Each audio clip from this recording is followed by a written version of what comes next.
अस्सलाम वालेकुम दोस्तों, welcome back to our channel find Urdu.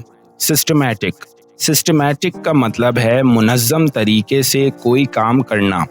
Systematic का मतलब है किसी काम को ठीक और तरतीब के साथ अंजाम देना, जिसमें हर चीज़ का अपना एक ठीक वक्त और तरीका हो।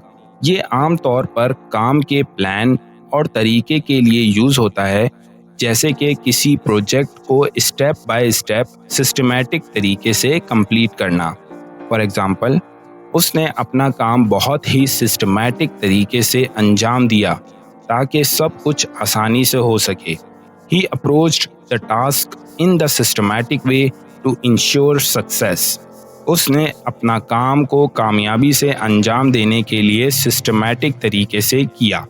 तो दोस्तों, सिस्टमैटिक का मतलब है तरतीब और मुनज़्ज़म तरीके से कोई काम करना। उम्मीद है अब आपको सिस्टमैटिक का मतलब समझ में आ गया होगा। मिलते हैं नेक्स्ट वीडियो में। शुक्रिया।